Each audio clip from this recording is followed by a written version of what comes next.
African drums are talking.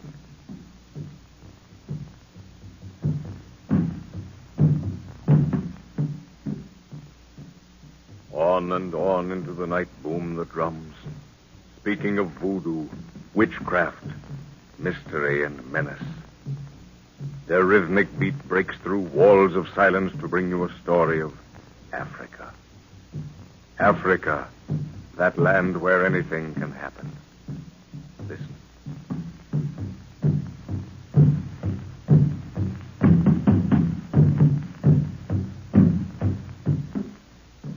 Professor Anton Edwards, while in Africa searching for a lost race, comes into possession of a mummified head that talks. Its language, according to the professor, is one that he, with another man, has been studying for many years, and which he attributes to the lost Atlanteans. This talking head has been directing their travels, but it led them into a dangerous situation with a tribe of cannibals dominated by an unknown white man. Through the efforts of Nguru, a huge Maasai prince, they escape and press on to climb a circular range of mountains. On reaching the top, they find themselves standing on the edge of what appears to be a gigantic extinct volcano. There is an earthquake, and the slab of rock on which they're standing starts to slide down into the crater with the professor, Lorna, Jack, and Nguru holding on for dear life. Bwana, wake, Bwana. Devil, home. Wake. Oh, what is it, Nguru? Leave me in peace. Bwana, wake. Naona, no kill him. Oh, leave me in peace. I just shut up. Apana, Bwana. Look him. Live for one time. Naona.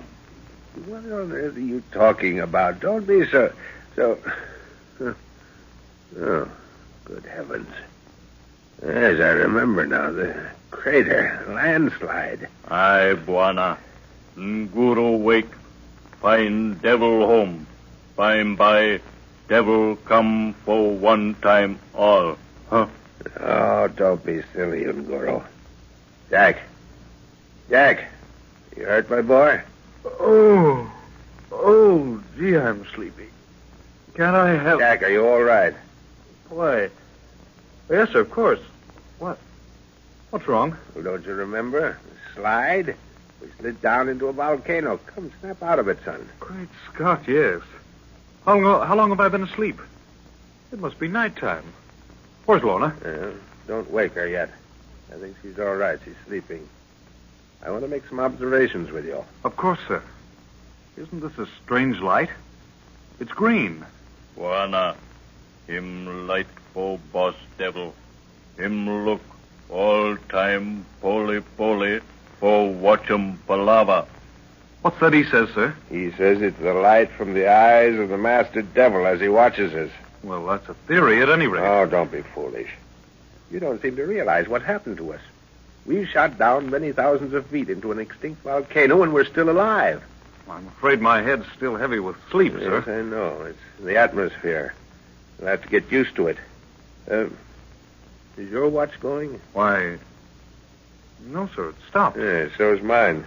That means it's more than 24 hours since we wound it, or else the atmosphere caused it to stop, huh? Well, if this is really a volcanic crater, shouldn't it be full of gases? Yes, that's what's puzzling me.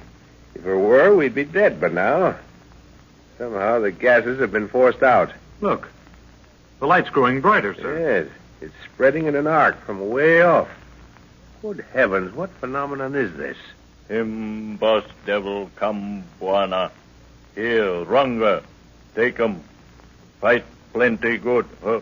What's he giving you your war club for? He thinks it's the approach of the father of all devils. He says he's going to have a good fight. Good old Nguru. I'd back him against a dozen devils. Say, this light is artificial, sir. Yes, or else the sun is streaming through some gaseous vapors high up. That's what it is. We must have come through them at a terrific rate on that slide down. That's what put us to sleep so heavily. Father, Jack. Lorna's awake, sir. Don't be afraid, dear. Everything's all right. Yes, I know. I've been listening to you two for the last 5 minutes. Father seems too interested in that light to take any notice of me. Jack, the light's growing by leaps and bounds. Watch it. Are you all right, Lorna? I'm stiff and sore from lying on that hard rock, but I think that's all. Oh, Jack, that horrible slide. I'll never forget it as long as I live. We seem to be going right down into the center of the earth. Well, we're all safe at any rate. I suppose we'll have to do some fine thinking to get out of this place. Jack, this is marvelous. The whole place is covered with a soft green light.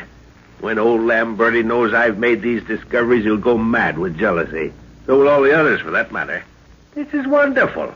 The color must be caused by refraction of the sun's rays through layers of gases or thick vapors, eh? Where is Lamberty now, sir? I don't know.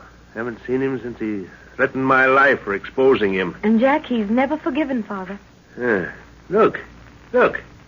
You can see now. We must have been shot across the ground for half a mile after we hit the bottom of the slope. It's a lucky thing for us, sir, that this slab of rock held together. Yes, but that's a minor consideration now. Have you noticed the ground? It's not volcanic. It's all good soil. Another phenomenon. Come on, I want to explore. Look. What are those spots moving over there, sir? I've just been watching them. I think they're animals. Yes, see? There's a herd of them. Coming up over that rise. Father, do you remember when we first noticed the rock slipping away with us from the top? Yes, I don't think I'm likely to forget it in a hurry. Why? Did you notice any other parts of the crater top start to slide? Well, I'm afraid I didn't pay much attention to anything except keeping flat on the rock. Well, maybe you'll think it's imagination. But after we'd started to move fast, I looked around and saw another flat piece of rock hurtling down. And I could have sworn there was somebody clinging to it. Well, that's rather improbable, Lorna. We were only 4 people up there. What you saw was possibly some animal. One of those great lizards clinging on for its life. Hey, take a look at that herd of beasts, Jack. What do you make of them? Well, they look like giraffes, sir. But their necks aren't long enough. Well, that's just what they are. You know, it's always been a theory of mine that if the giraffe was domesticated, its long neck would shrink in time. Jack, those are domestic animals. That means there are human beings here or near here. Oh, that awful thing. The head. It's talking again, sir. Yes, I know. What does it say? Buana. Head spirit Palava good, huh? It's assuring me that it's all right and scolding me for not keeping to its directions. Travel north. Well, which is north? I'm afraid the compass has been damaged. Let me see it. No, it hasn't been damaged, but there are magnetic rocks around here and throwing it off. Well, that's lost its usefulness for the time being. There's only one way to go, Father, and that's straight ahead. Yes, we'll have to try that. There's some more of those chickens over there, sir. Only they don't seem to be so large. Buana. Bibi and Guru Kral speak 'em. Live for spirit long time go. She true Palava, huh?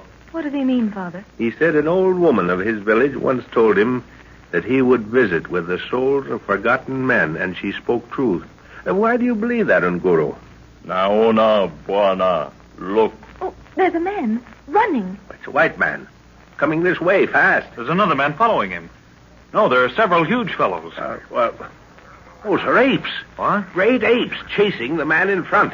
Get your rifle, Jack. All right. Cover the second animal. I'll take the first. If they get too close to him, shoot. Oh, he's seen us. He's all in, Father. He can't run much more. I'll take the nearest one. Hold your fire, though, Jack. All right, sir. That spun him around.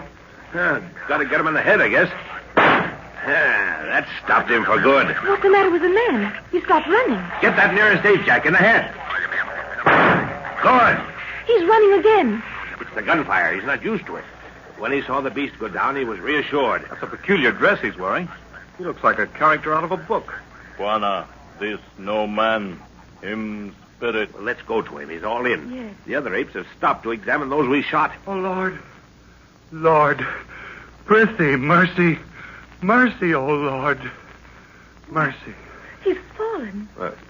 Just let him lie there and get his breath. Professor, did you hear that? Did you hear what he said? Yes, he spoke English, Jack. Middle Ages English in keeping with his dress. The poor fellow. Here, drink this. Why, sir, you're trembling. Excitement, Jack, that's all excitement. Do you realize what we've done? Right in the heart of Africa, we found a race of people who speak English. Moth-eaten English, perhaps, but still we can understand them. Well, I'm just as excited as you are. But I'm wondering what sort of reception we'll get from the main body, if there is one. Maybe they won't like outside interference.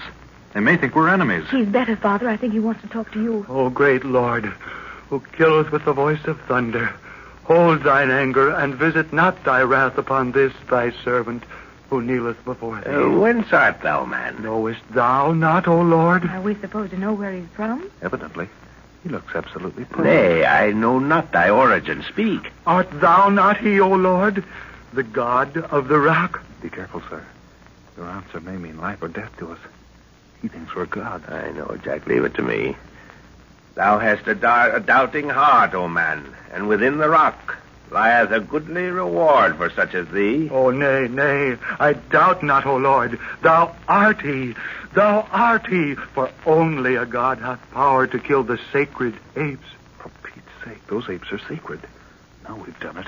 Then lead us unto thy master, that we may have speech with him. Behold, Lord, the priest of thy temple cometh. Look, Father. It's a knight in armor. There are several of Be them. careful. Leave this to me. Looks as if we've been thrust back into the Middle Ages. Wana, boss devil come in iron. Those apes, sir, the man said they were sacred. If they are, we're going to have a tough time explaining the dead ones. Good Lord, Jack. Knights in armor were the last people I expected to meet down here. Keep your gun ready. You too, Lorna. You expect trouble? I don't know. These people seem to be part of a forgotten race. They speak medieval English and wear clothes that date back 1,000 years. There must be a city near here. Keep your heads and we'll be all right. Here they come.